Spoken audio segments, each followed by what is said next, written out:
Let's bring in our guy Hunter Patterson of The Athletic. We'll get to that article, Hunter, that you wrote on the beam here in just a heartbeat. But what do you think about what Casey just said? You've watched this team as closely as we have this Right. year. What do you think about the Kings' chances moving forward? Well, appreciate y'all having me on. Moving forward, though, I think I see improvements more than anything. We see, I don't see their offense slipping at any point. So it's a matter of time before, I mean, the guys, they got to get in the stance and guard somebody. So that's been the biggest issue. They've been giving up a lot of offensive rebounds as well. So just minor things that I think can become larger issues that they need to clean up moving forward. Every time Hunter comes on the show, I feel the need to lower my voice. You gotta match that. You gotta match that energy. You gotta match that baritone. I feel like Not at all. I'm gonna talk a little slower, like I'm about to introduce Johnny Gill. My mind. Hunter, yeah, I agree with you, man. They've got to figure out a way to play some better defense. I'm not expecting them to turn into the mid 2000s Pistons, but Right. They've got to play some better defense. But what do you think about the notion that I always preach is, to a certain degree, their offense is a little bit of their defense. The pressure they put on other teams to keep up on the offensive end. I feel like sometimes they use that as their defense, and they use it effectively as their defense. What do you think about that notion? I agree. I think, especially just as competitive as these guys are, if somebody is kind of like Kevin Huerter gives you back-to-back threes, somebody's probably at some point going to want to respond. So that could lead to not the best looks, guys forcing shots and trying to go one-on-one. So sometimes the way that they're firing on all cylinders on offense kind of can stifle the way guys play on the other end, I think. Let's get to the beam. Let's get to the story that you wrote in The Athletic today. I think the number one question, and I think you answered it, the number one question everybody has is, where did this come from? Where did the idea for the beam come from? And what did your research tell you? So the owner, Vivek Renadiv, he and I want to say he runs business operations, John Reinhardt. Mm-hmm. Those two were having conversations pretty early on. John Reinhardt had been in LA or Anaheim, more specifically at a Angels game, and saw the big A that they have in their parking lot, which I believe is 250 feet. It's pretty high up. And they have a halo that lights up after every game. So he kind of brought that idea back to Vivek. He, being Vivek, then had a conversation with another friend of his who had unique experiences on Virgin airline flights. And he was telling Vivek, like, you got to figure out what your purple lights are going to be. And so, funny enough, the purple lights ended up being the beam. That's tremendous. That is, you got to figure out what your purple lights are going to be. Yeah, I don't know if Vivek.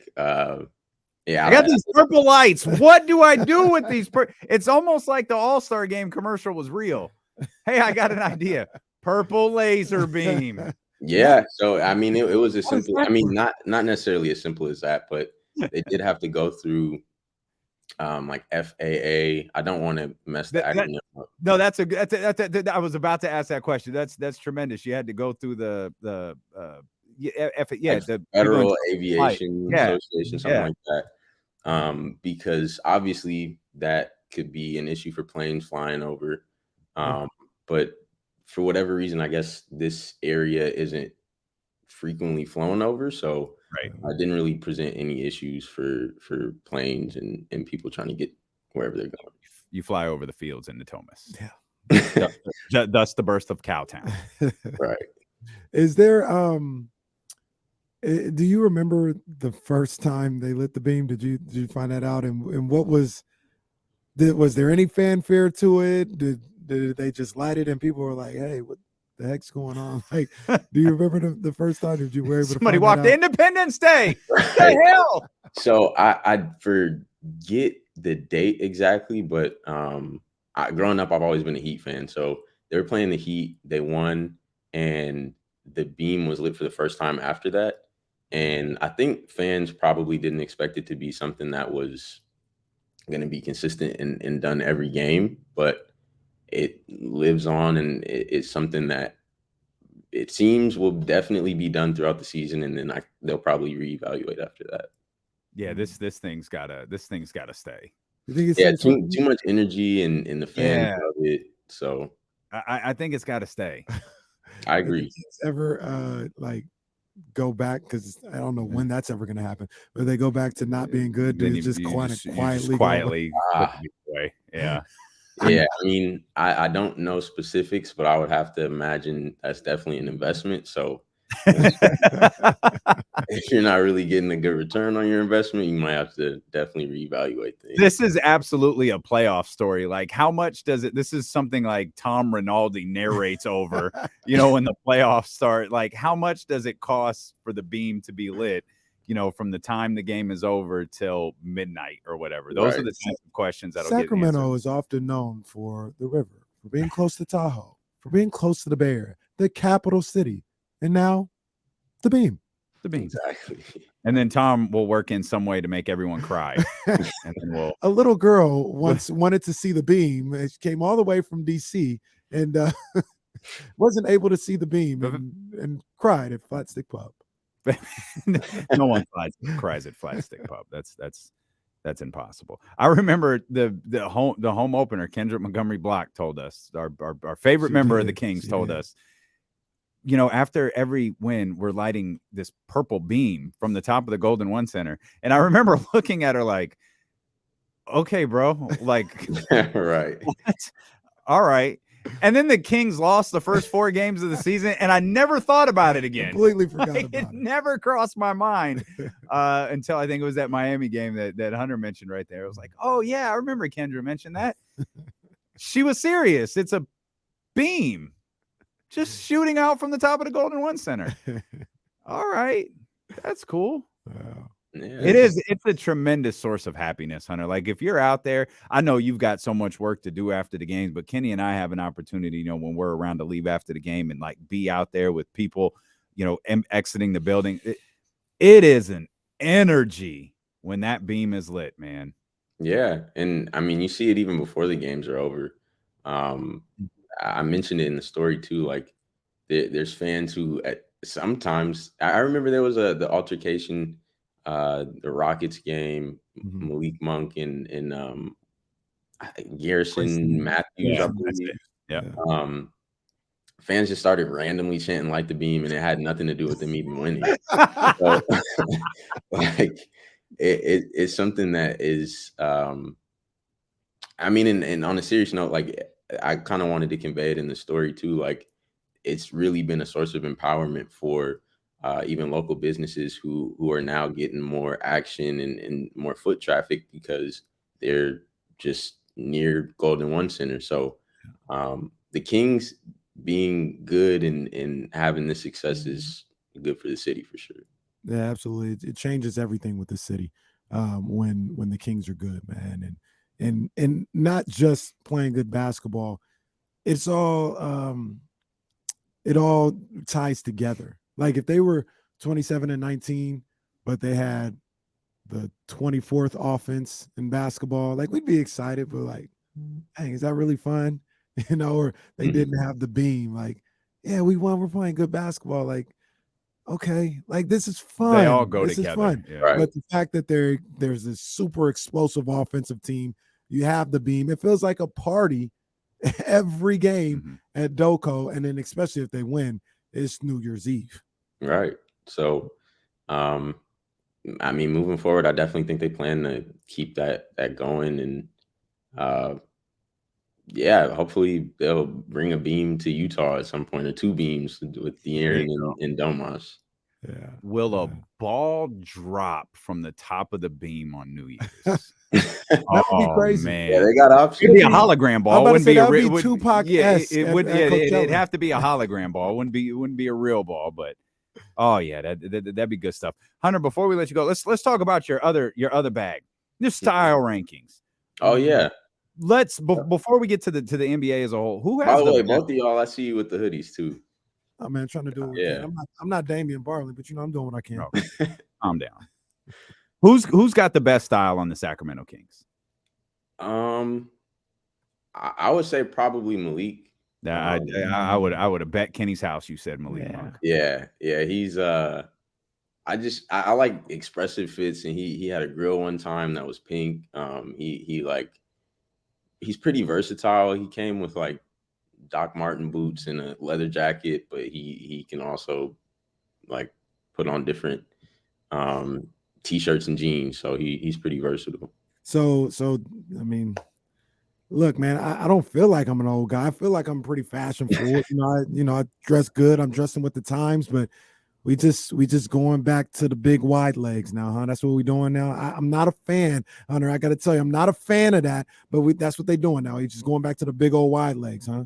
Yeah, history is definitely repeating itself because people used to make fun of MJ and Shaq in the baggy suits and whatnot, but now we're seeing it all over again. Come on, I'd cut the first player who showed up in a baggy suit.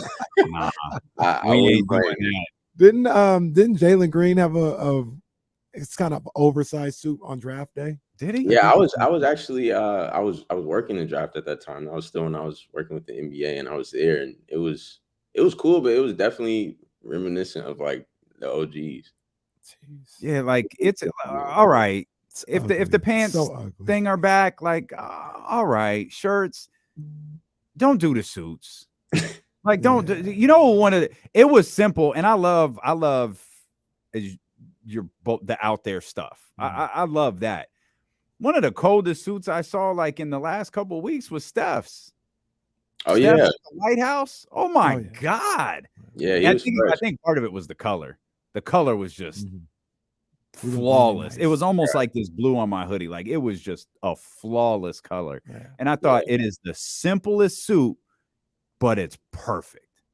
Yeah, I definitely that week included it in the rankings and said that too. Like it was a pretty classic suit. Like it's not anything that's hard to get or something you're not going to see often, but it went well. So hey, I'm not even gonna hate on this one. Kuzma getting number 1, huh? Oh, you talking about that? I ain't even mad at him. I'm not mad at him. I was kind of swaggy.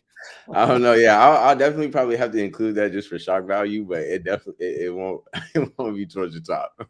I wonder if I could show up at the Golden One Center in a cardigan with nothing underneath, open. There's only one requirement for that. Your knitted face mask. Well, that feels like a requirement for them to let you do that is that Kuzma could have 30 or 40 low key at any point. So it's Kuz. Yeah. And he's known for doing kind of like he had a really baggy pink sweater one time. Oh yeah. It's iconic. Yeah, so he takes risks all the time. What'd you think of Shannon Sharp's cardigan in the T Morant melee? That's been a subject of great discussion the last couple of days.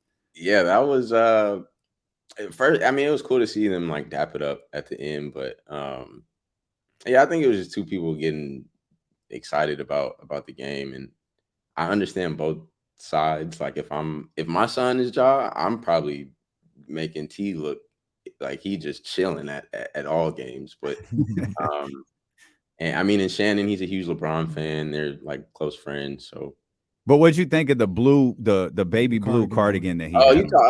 Yeah. I mean, it was dope. I don't think I would be able to pull it off like that, but Shannon, it was a good one. That was fire. You could pull it off. That's fire. It was nice. It was nice. I'm gonna ask you something. You don't have to answer it if you don't want to. Mm-hmm. But is there somebody where you don't like their style in the NBA right now? Nah, because most times, like if the teams or whoever is posting it's something that would be like a consensus, like general thing. And if anything, nobody is just like pulling up to the games wild and like people do have misses. Russ, people kind of get on him for having like hits and misses, but I've included him a few times. But yeah, guys just come and sweat sometimes, stuff like that. I don't think he's like horrible. I'm not feeling SGA, man. I'm not feeling SGA's fits, man. I haven't seen many of SGA, and I know he's like the consensus number 1. Yeah, I think he got GQ's. Yeah, he got GQ's guy. Yeah, feeling it, bro. I don't like the looks. I'm not mad at it. But I mean, it's just so many different ways that people dress now. Like Jokic is seemingly only coming in suits. He has teammates who, like I said, like will show up in the Nike Techs. So Jokic looks good. He does look good. He I think he could calm down a little bit with his remarks about how he dresses, but I think he looks right. good. Yeah, I agree. His suits are hot. Hunter, we're locked in. Great work over there at The Athletic, man. Great work covering the Kings this season. We appreciate you so much. Look forward to talking again soon. Likewise. Appreciate you, fellas.